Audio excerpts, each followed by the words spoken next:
لا شيء يعدل إيماني بقرآني، لا شيء يعدل إيماني بقرآني، فالله أحيا به الدنيا وأحياني، فالله أحيا به الدنيا وأحياني، لا شيء يعدل إيماني بقرآني، لا شيء يعدل إيماني. السلام عليكم. الكافر أو المشرك إذا صار مسلم يغتسل غسل الجنابة باعتبار هذا راح يكون ينجي. أعوذ بالله من الشيطان الرجيم. بسم الله الرحمن الرحيم. یہ مسئلہ روایات خاص اس سلسلے میں روایت خاص تو نہیں ہے،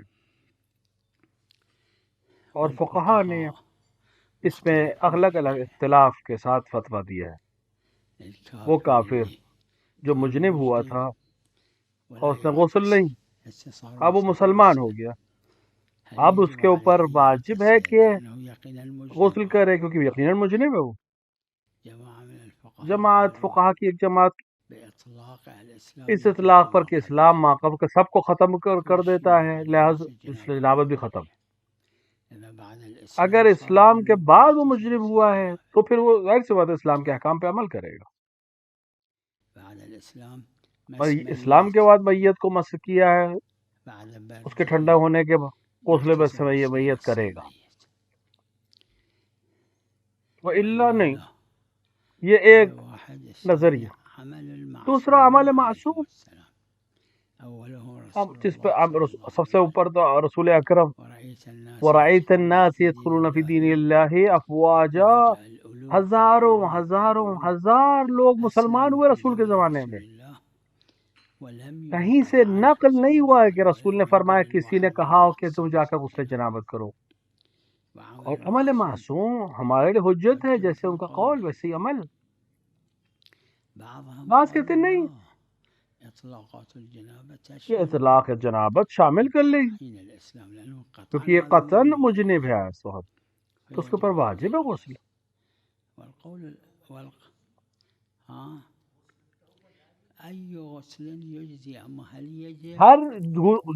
ہر غسل اس کے اوپر جائز ہے، لیکن اب واجب ہے یا نہیں، یہ مسئلہ ہے، یہ دوسرا مسئلہ ہے۔ ایک غسل تمام غسل کے سے کافی ہے یا نہیں، یہ ایک الگ بحث ہے۔ اور اصل قول جو اقوی ہے وہ یہ کہ عدم وجوب غسل ہے۔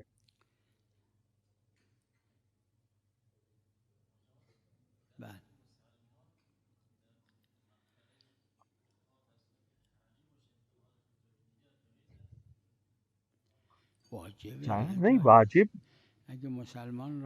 اگر مسلمان کو کفار کے مقبرے میں دفن کر دے، مثلا اس وقت نہیں ہو سکتا تھا کہ نہ کریں، اگر ایسا کچھ ہو جائے تو اس کو قطعاً بدلنا منتقل ہونا چاہیے۔ جیسے ابتداءً جائز نہیں ویسے بقاءً بھی جائز نہیں۔ اگر حد حرمت کا مسئلہ ہو تو پھر نہیں، اس وقت کے لیے انتظار کرے کہ جب خاک ہو جائے اس وقت منتقل۔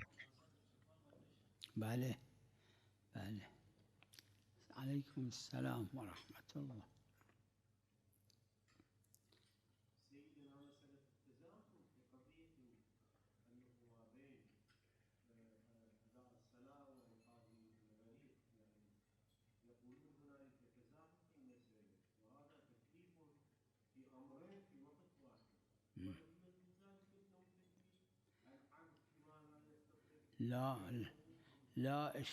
اس میں کوئی اشکال نہیں، کیونکہ اس کے اوپر کوئی حکم نہیں ہے اگر انسان کسی عمل کا کی صلاحیت نہیں رکھتا تو اس کے اوپر کوئی حکم نہیں. اگر کوئی دونوں چیزیں ایک اہم ہو دوسرا کم تر ہو تو اس کو انجام دے. اگر دونوں اہم ہیں تو جتنا اس کے بس میں اس کو واجب کرے گا، ادا کرے گا. اگر دونوں ایک ساتھ اگر ممکن نہیں ہے تو دونوں ساقط نہیں ہوں گے، کوئی ایک انجام دے دے. اگر دلائل سے یہ ایک چیز کی اہمیت مل رہی ہو، معلوم ہو رہی، تو پھر وہ اس میں سے جو اہم ہے اس کو انجام دے. لیکن اگر دلائل نہ ہو کہ ان میں سے کون سا مہم ہے کون اہم ہے تو مخیر ہے مکلف کہ ان میں سے کسی ایک کو انجام دے دے، اگر وہ دونوں کو اکٹھا انجام نہ دے سکتا.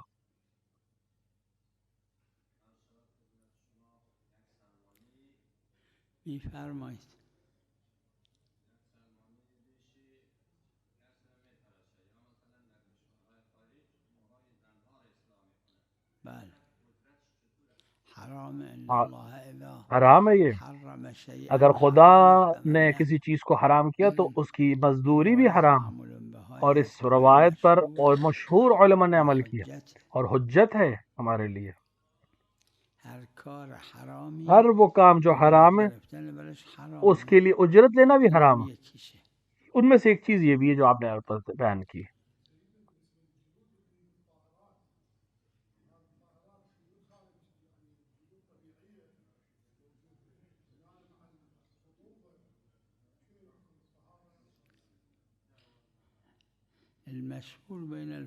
فقہا کے درمیان مشہور یہ ہے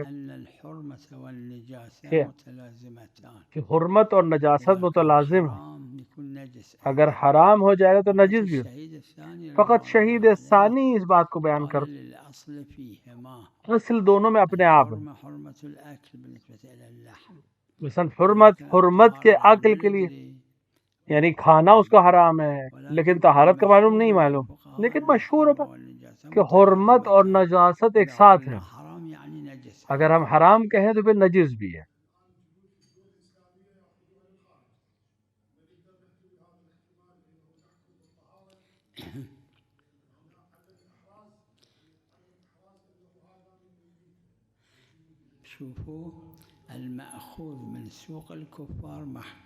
اگر کفار کے بازار سے کوئی چیز لی گئی ہے تو ذبیحے کا ثابت ہونا ضروری ہے، وَإِلَّا وہ اس کے لیے نجس کا حکم جاری ہوگا. اگر معلوم ہو کہ یہ صحیح طریقے سے ذبح ہوا ہے، مسلمان نے ذبح کیا ہے یا اسلامی مملکت سے یہ چیز لی گئی ہے تو وہ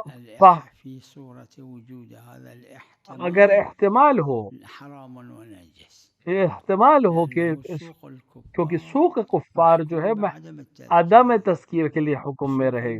سوق مسلم اگر ہے یعنی مسلمان کے بازار سے، اگرچہ بلاد اسلامی میں غیر مسلمان بھی رہتے اور احتمال بھی ہو کہ شخص کافر نے ذبح کیا ہو، لیکن سوق مسلم کے لحاظ سے حکم حلال کر دیا جائے گا.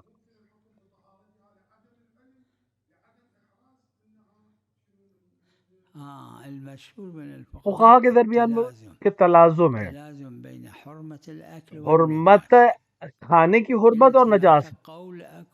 البتہ ایک قول ہے اور شاید سب سے پہلے جنہوں نے اس بات کو کہا وہ شہید ثانی ہے کہ اصل دونوں میں اپنی اپنی ہے، یعنی ایک اصالت الحرمہ ہے ایک اصالت الطہارہ ہے.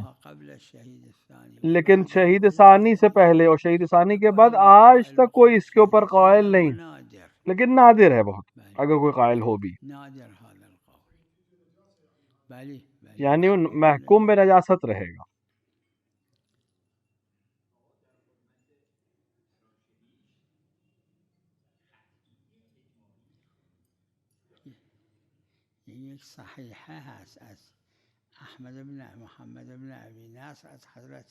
امام رضا سے ایک صحیح روایت ہمارے پاس جو حرمت میں ظاہر ہے، یعنی روایات اکثر سند معتبر نہیں رکھتے، لیکن جن کی سند معتبر نہیں ہے لیکن مشہور علماء نے اس پہ عظیم عمل کیا اور عظیم شہرت حاصل ہے. اگر اس کو قبول نہ بھی کرے تو ایک صحیح احمد ابن محمد ابی نصر بزنطی کی ایک صحیح روایت امام رضا علیہ الصلوۃ والسلام جس پہ نہیں فرمائی امام نے اور ظاہر اس کی حرمت پر.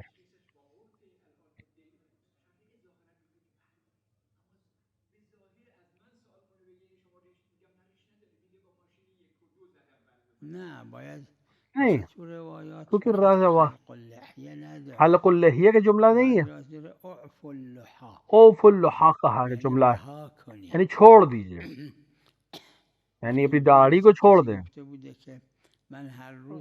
بس اسی ہر دن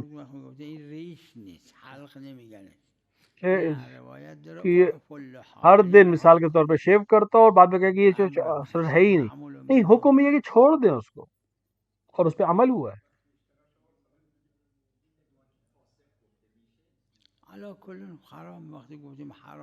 جب ہم نے کہا حرام ہے تو پھر تمام حرام کی طرح اس کا حکم جاری ہوں گے.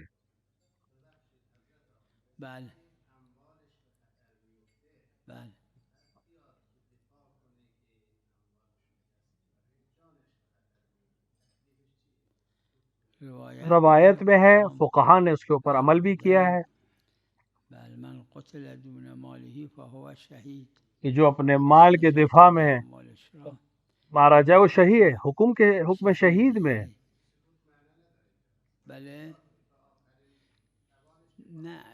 دیکھیے ایک دفعہ ہے دفاع کرنا چاہتا ہے اپنے مال سے لیکن نہیں جانتا کہ مارا جاؤں اور کو مار دیا جائے، یہ حکم شہید میں ہے. لیکن اگر جانتا ہے کہ اگر اموال کا دفاع کرو تو وہاں جائز نہیں ہے، کیونکہ جان بچانا مال سے زیادہ اہم ہے شریعت کے نظر میں. لیکن اگر نہیں جانتا ہو کہ مارا جاؤں گا اور چلا اور مار دیا جائے تو حکم شہید میں ہے.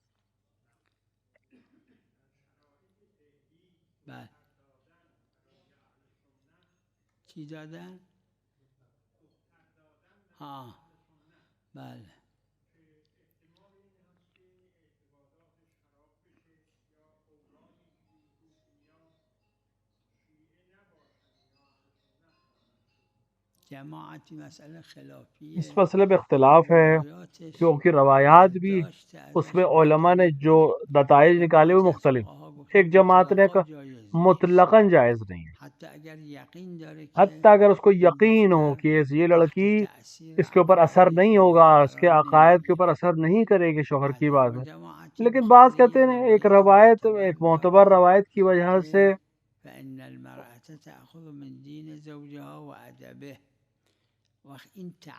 اس تعلیل کی وجہ سے کہ اگر یقینی ہو جائے کہ خاتون یا زوجہ اپنے شوہر کے عقیدے کے اوپر نہیں جائے گی، یقینی ہو جائے، اس وقت اشکال نہیں ہے غیر مذہب میں شادی کرنا. ہم دلیل کے تابع، معصوم کی روایت اس طرح سے کہہ رہی ہے اور اس کی ظاہر تعلیل ہے کہ جہاں پہ علت معلوم ہو جائے وہاں پر جائز نہیں ہے، جہاں پر اس کو احتمال ہو کہ میرا عقیدہ خراب ہو جائے گا یا شوہر کے عقیدے کے اوپر چلا جائے گا.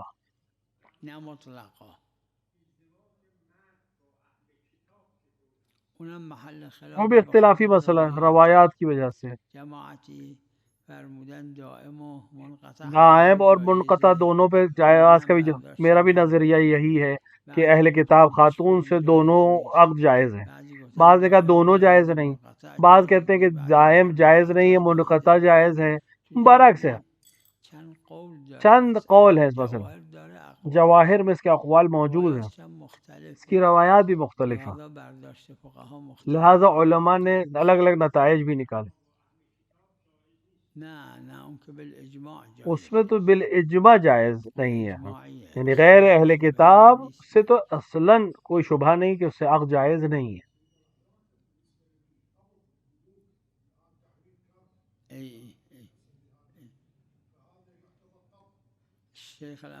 شیخ انصاری نے مقاصد میں رضوان اللہ تعالی علیہ نے اور ان کے دیگر کتابوں میں سے جواہر، قبض كل شيء بحسبه. ہر القبض چیز کا قبض اس کے له حسب سے، حكم شرعي. قبضیت یعنی کسی کو أما حاصل القبض کرنا، ما هو کس طرح قبض الشارع لیا ما جائے گا، ذكر معنى القبض شارع نے یہ ذکر نہیں کیا، ويؤخذ من العرف. ہر ایک کا عرف سے تعلق.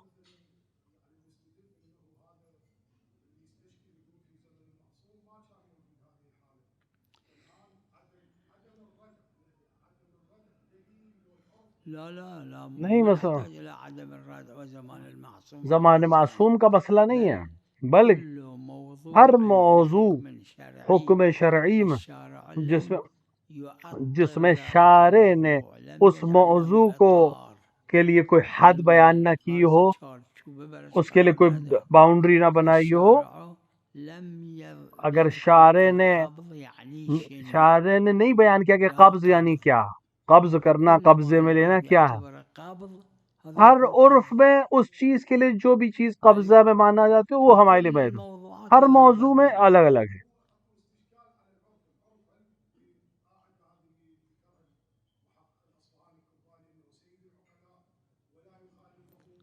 لا لا الأحكام الشرعية احکام شرعی میں ناخذها من سيد العقلاء. ہم سید العقلاء سے نہیں، الشرع ہم شرع سے لیتے ہیں. لا حکم الا اللہ، اللہ کے علاوہ کوئی حکم نہیں دے سکتے. موضوعات جس پہ شارع نے آ کر معنی کو بیان نہیں کیا ہے، مقصود کو بیان نہیں کیا ہے، تو پھر ہم عرف سے لیں گے اور وہ حجت ہوگی بغیر اشکال. صورت مختلف، مثال کے طور پر شارع نے کہا پانی سے طہیر کرو، پانی سے وضو کرو. پانی کسے کہتے ہیں؟ جسے وہ عوام کا طاہر کہتے ہیں، عمومات جسے طاہر کہیں وہ پانی. مٹی کو کہا کہ طاہر ہے، تو مٹی کسے کہتے ہیں؟ جسے عرف مٹی کہے.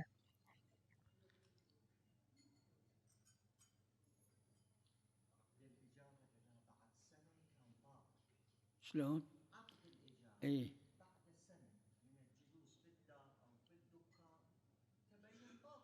يعني من اصله باطل، یعنی اصل سے باطل ہے.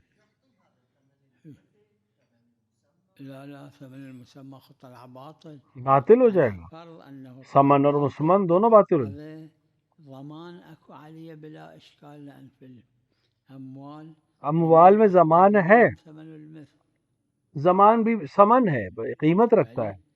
يعني مثل هذا یعنی اس طرح اذا اكثر اگر بڑھ جائے، اذا اقل مثل هذا لا يجب عليه الاكثر المسمى. جو کہا گیا ہے اس سے زیادہ نہیں دے سکتا، المسمى كان اقل جو کہا گیا ہے وہ کم ہو ثمن المثل كان اور أكثر. اس کی مثل کی قیمت زیادہ ہے، لا يجب ثمن المثل لأنه رضي تو بالأقل. پھر جماعت کہتی ہے نہیں اور عقل پہ راضی ہے، تو اس پہ کوئی حرج نہیں. اچھا کلام. يعني ثمن المثل إذا ظهر بطلان العقد، اگر عقد اجارہ باطل ہو جائے تو اس مثل کے جیسے کہ پیسے ہی واپس ہے. لیکن اگر وہ زیادہ نہ ہو معاہدے سے، اگر معاہدے سے زیادہ ہو تو وہی، کیونکہ وہ راضی تھا کم پہ، عقل پہ راضی ہو گیا تو لہذا وہی دے گا.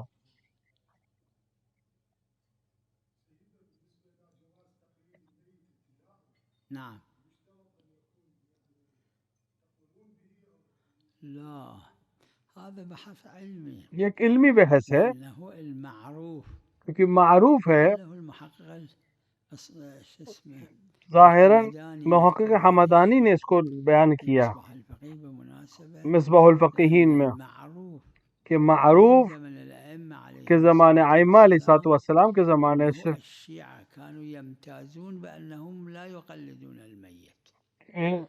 شیعہ ممتاز تھے کہ وہ اپنے میت کی تقلید نہیں کرتے، الأموات کہ وہ ابتداءً هذا من سمات الشيعة. سے ابتدا سے ہی اموات کی تقلید کرتے تھے اہل سنت. لیکن شیعوں کے لیے خاصیت ہے کہ وہ زندہ سے تقلید کرتے ہیں، یہی قید ہے. إنه من سمات الشيعة یعنی شیعوں کی خاصیت میں سے یہ تھا کہ وہ زندہ کی تقلید کرتے تھے یا زندہ کو فالو کرتے تھے. ولذا لا تجد اليوم مرجع تقليد يفتي، بل بحث علمي عندهم البتہ بحث علمی ہے ان کے ہاں، لیکن وہ فتویٰ نہیں دیتے. بجواز تقليد الميت ابتداء ابتدائی طور پہ میں نے نہیں دیکھا کسی مرجع نے تقلید مردے کی تقلید جائز قرار دی ابتداءً.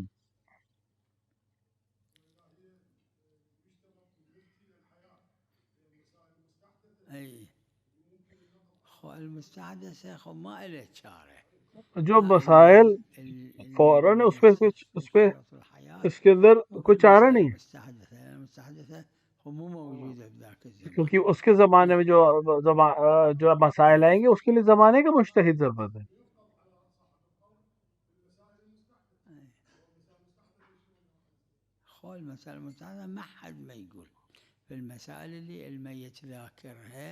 وہ مسائل جن کو ذاکر میت نے ذکر کیے کہ ابتداءً تقلید میت جائز ہے یا نہیں، ابتدا سے، اس پر علماء میں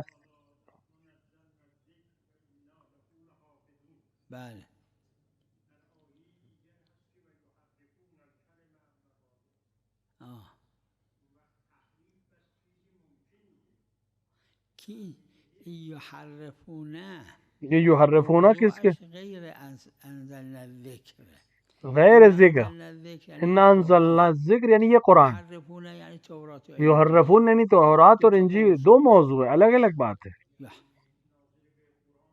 نہیں، یہ قرآن کی طرف نہیں ہے. اس کی بحث احبار اور ان کی ہے جو یہود اور نصارہ کے یہود و نصارہ کے علماء، وہ اپنی کتاب میں تحریف کر رہے تھے. انہوں نے تحریف کی، قرآن میں کوئی تحریف نہیں ہے.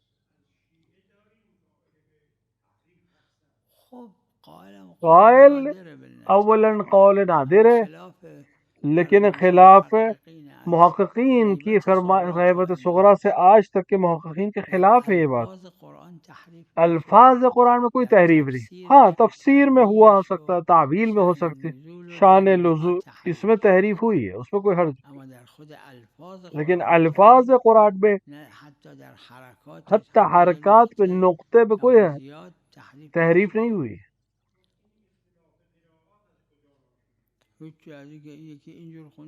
کہیں سے نہیں، کیونکہ لوگ اس طرح پڑھتے ہیں. یہ بھی تام نہیں ہے، اختلاف قرآت بھی تام نہیں ہے.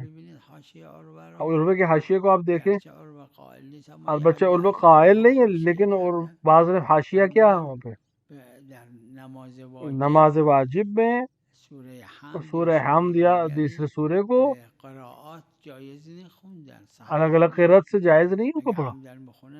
عمدن صحیح پڑھے تو نماز، یہی جو مشہور ہے قرات جو قرآن فعلی میں ہے اسی کو پڑھے.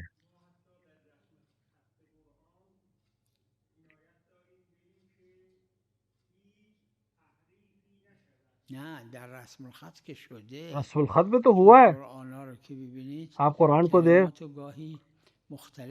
الگ الگ طریقے سے، مختلف طریقے سے لکھو. رسم الخط الگ چیز ہے، قرات میں کوئی تحریف نہیں ہوئی ہے.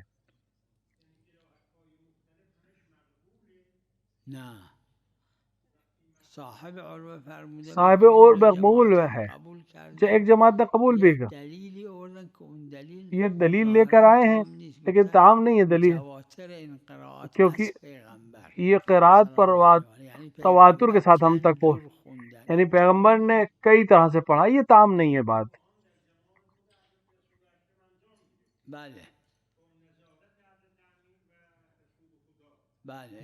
بھلے یعنی یقیناً حضرت کے زمانے میں قرآن لکھا گیا اور امیر المومنین نے لکھا. ہزاروں نے دیکھا پیغمبر کیسے وضو لیتے تھے. کیوں پیغمبر اختلاف ہوا وضو میں؟ کیوں نیچے سے اوپر دھوئیں یا اوپر سے نیچے دھوئیں؟ بلاخرے ہزاروں نے دیکھا پیغمبر کیسے وضو کرتے تھے. یہ دلیل نہیں ہے اختلاف ہونا. اختلاف ہونا اس بات کا دلیل نہیں ہے کہ پیغمبر کے زمانے اسی طرح تھا. کیا پیغمبر نے اوپر سے نیچے ایک بار دھویا، ایک بار نیچے سے اوپر؟ ایسا تو نہیں ہوگا.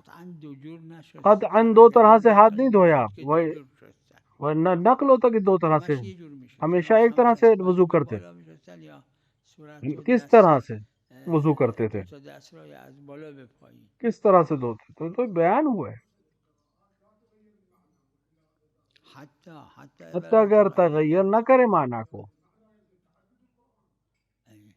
لا لا، حتى يعني تغير الألفاظ ما صاير، سواء تعدد الفاظ نہیں بدلے ہیں.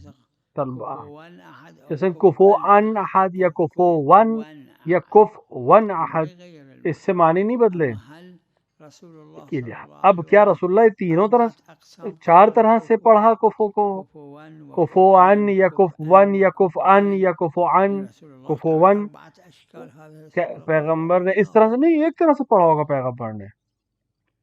ادعوا أنها متواترة عن رسول الله. ادعا یہ ہے کہ پیغمبر سے تواتر سے یہ سب آئی ہے قرأت، منقول ہے، لیکن یہ تام نہیں ہے، تواتر نہیں ہے.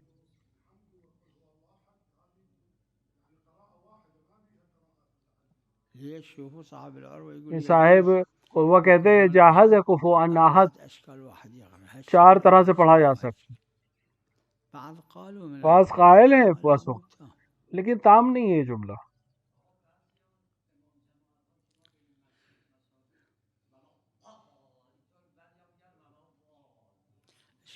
اس میں اشکال نہیں ہے، اس میں اشکال نہیں ہے.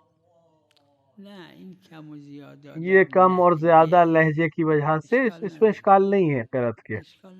اس میں معصومین کے زمانے میں ایسا تھا علیہ الصلوۃ والسلام، ایک طرح سب نہیں پڑھتے تھے.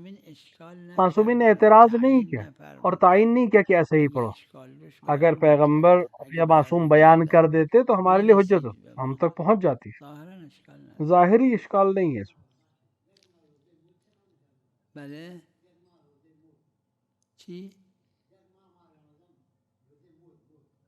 خب نمیدونم از دفتر بپرسید. مد یعنی 3/4 کیلو. مد کا مطلب ہے 3 پاؤ. اب آپ دیکھیں کہ ایک مد کی قیمت آج کیا ہے، دفتر آپ کو بیان کر دے گا. اس طرح کہہ رہے ہیں.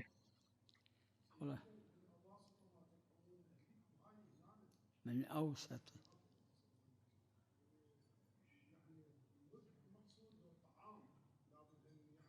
لا اوسط یعنی زیادہ تر، یعنی غالبا خمس ما ياكلون تمن ياكلون.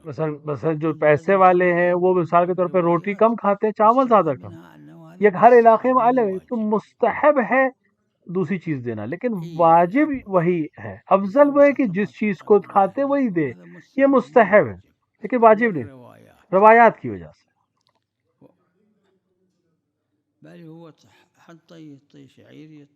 مثلا وہ جو دے یا روٹی دے یا آٹا دے یا گیہوں دے، کچھ بھی دے سکتا، چاہے پکی ہوئی روٹی دے، کوئی حرج.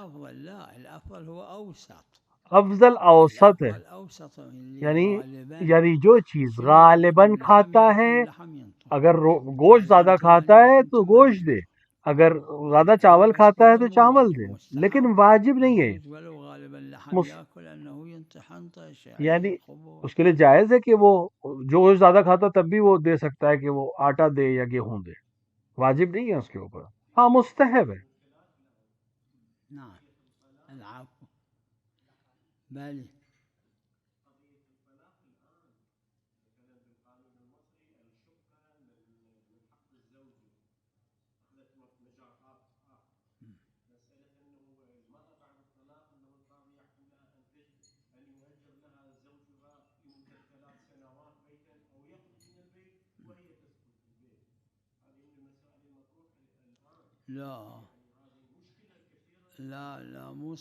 یہ صحیح نہیں ہے، مگر اگر شرط کر دے عقد میں، اس باب سے کہ مومن اپنے شرط پہ باقی رہے. اگر عقد میں شرط کر کے اگر زوج نے طلاق دی تو مجھے گھر دے گا کہ زوجہ کو گھر رہے گا، یا مثلا 3 سال تک کھانا پینا دے.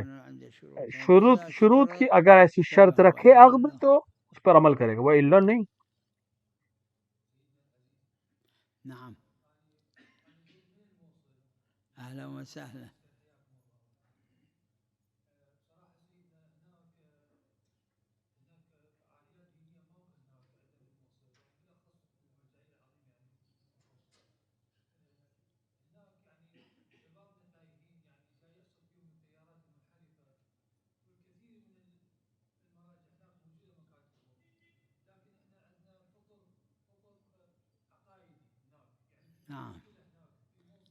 نعم.